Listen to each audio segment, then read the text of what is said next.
प्रिय भक्तों, रावण के सभी पुत्र तथा भाइयों को तो हम सभी भली भांति जानते हैं, जिन्होंने रामायण युद्ध में भाग लिया था। परंतु क्या आप दशानन रावण के उस भाई के संदर्भ में जानते हैं जो रावण से भी कहीं अधिक शक्तिशाली था? आखिर कौन था रावण का वो भाई और क्यों उसने श्री राम के समक्ष युद्ध भूमि में रावण की ओर से युद्ध नहीं लड़ा? क्या है ये संपूर्ण कथा? आइए जानते हैं। प्रिय दर्शकों, ऐसी ही धार्मिक व रोचक कथाओं के लिए हमारे चैनल को सब्सक्राइब करें, बेल आइकन को प्रेस करें, जिससे हमारी वीडियोस आप तक पहुंचती रहे। अगर वीडियो अच्छी लगे तो इसे लाइक करें। दशानन रावण ऋषि विशर्वा और माता कैकसी के पुत्र थे। परंतु क्या आप जानते हैं कि उस समय माता कैकसी के गर्भ से केवल रावण ही नहीं, अपितु रावण के अग्रज शतानन का भी जन्म हुआ था, जिसके भीतर रावण से भी कई गुना अधिक शक्तियां थी। शतानन बचपन से ही अत्यधिक शक्तिशाली था और अपनी इन्हीं शक्तियों का उसे स्वयं पर अत्यधिक अभिमान भी होने लगा था।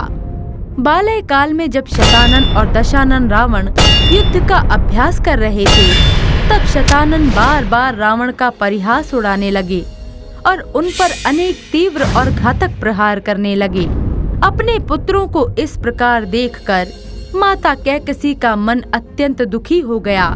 शतानन अपने बड़े भाई रावण को कोई क्षति न पहुंचा दे, इसीलिए माता कैकसी ने उसे पृथ्वी लोक छोड़कर अन्य लोक में निवास करने का आदेश दिया। माता, आपकी आज्ञा का पालन करने के लिए मैं पृथ्वी को छोड़कर अन्य लोक में निवास करूंगा, और जब तक कोई स्वयं मुझे पृथ्वी लोक पर नहीं बुलाएगा, तब तक मैं पुनः पृथ्वी लोक पर लौटकर नहीं आऊंगा। परंतु एक बात सदा स्मरण रखिएगा माता, रावण मेरा भाई है। मैं सदैव उसे एक महाशक्तिशाली योद्धा बनाना चाहता हूँ। मैं स्वयं उसके साथ कैसा भी व्यवहार करूं, परंतु यदि कभी किसी ने मेरे भाई रावण को क्षति पहुंचाई तो मैं इस सृष्टि से उसका अंत कर दूंगा। इसके पश्चात शतानन अपनी माता की आज्ञानुसार पृथ्वी लोक छोड़कर ब्रह्मांड के अन्य लोक में निवास करने लगा, और इसी कारण उसे श्री राम और रावण के युद्ध के संदर्भ में कोई सूचना ही नहीं मिल सकी। रावण का वध करने के पश्चात जब प्रभु श्री राम अयोध्या लौटकर राजगद्दी पर विराजमान हुए, तब रावण के ससुर मयासुर ने रावण के वध की सूचना जाकर शतानन को सुनाई। शतानन अपने भाई रावण के वध के संदर्भ में सुनकर अत्यंत दुखी और क्रोधित हो उठा, और उसने श्री राम से अपने भाई की मृत्यु का प्रतिशोध लेने का निर्णय लिया। जिस राम ने मेरे भाई रावण का वध किया है, मैं उसे कदापि इस संसार में जीवित नहीं रहने दूंगा। मैं अपने इन हाथों से उसका अंत कर दूंगा।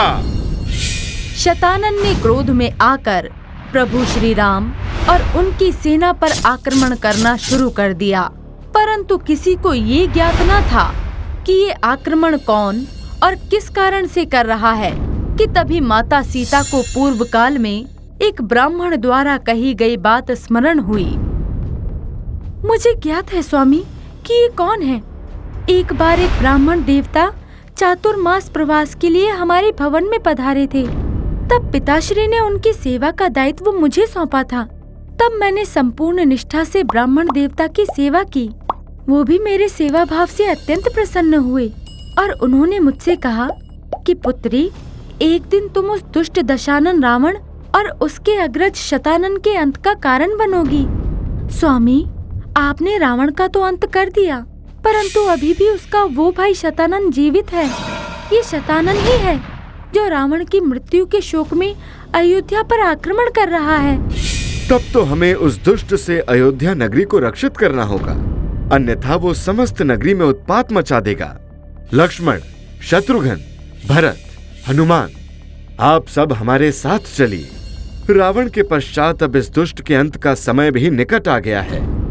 स्वामी, मैं इतने वर्षों तक आपसे अलग रही, अब मुझे स्वयं से अलग ना करें। मैं भी आपके साथ युद्ध भूमि में चलूंगी।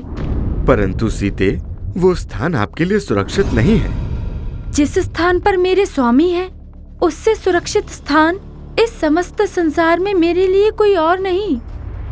यदि आपकी यही इच्छा है तो फिर आप भी हमारे साथ युद्ध भूमि में चलिए। इसके पश्चात श्री राम माता सीता और अपनी समस्त सेना सहित युद्ध भूमि में जा पहुँचे, जहाँ शतानन उनसे युद्ध करने के लिए उनके समक्ष उपस्थित था।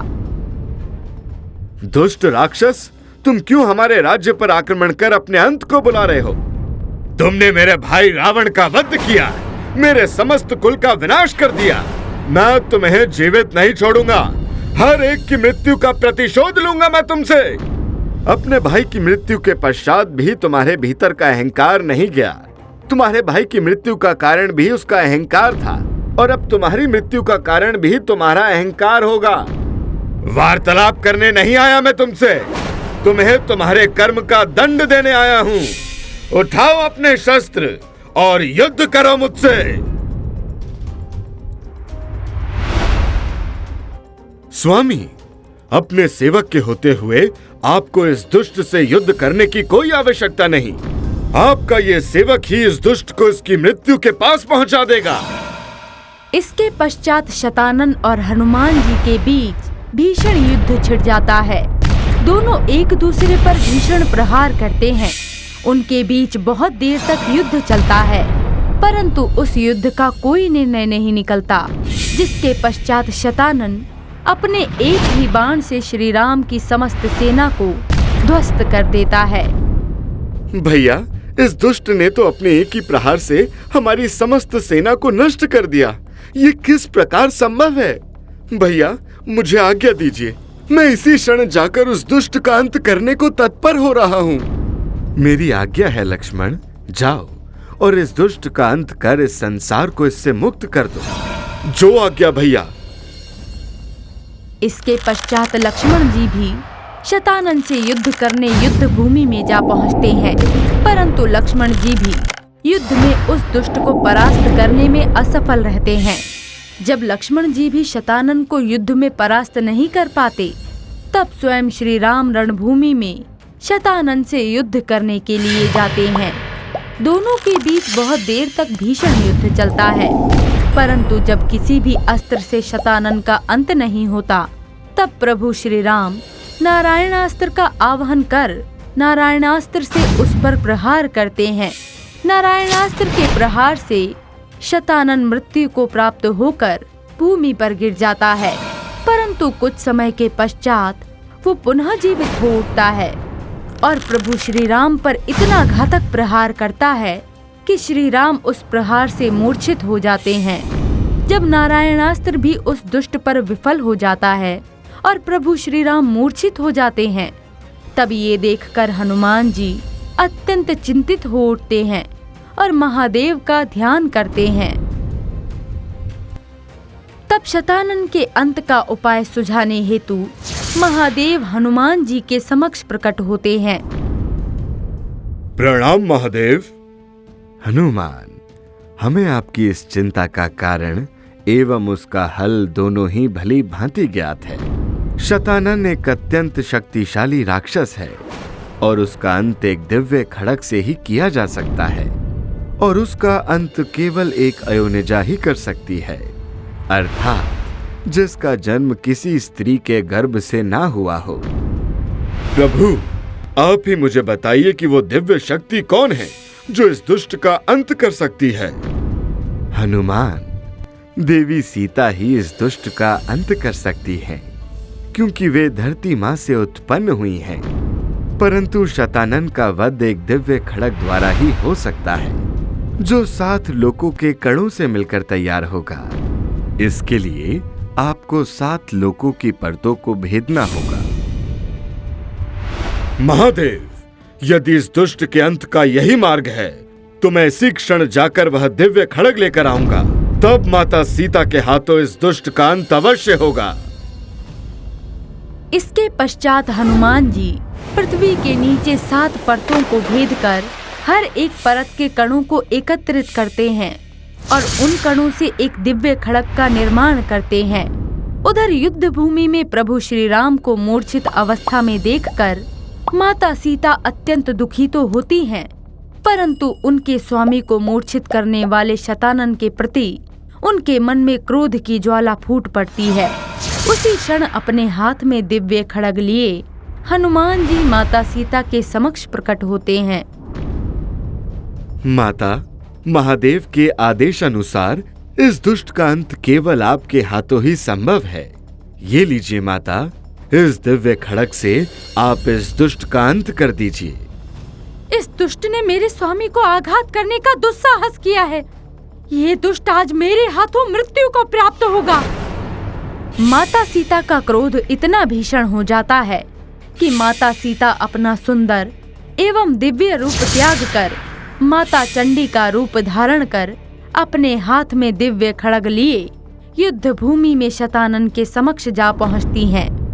दुष्ट, तेरा इतना दुस्साहस कि तू मेरे स्वामी को आघात पहुंचाए। तेरे इस दुस्साहस का परिणाम अब तुझे भोगना ही होगा। आज मेरे हाथों तेरा अंत निश्चित है, दुष्ट शतानन।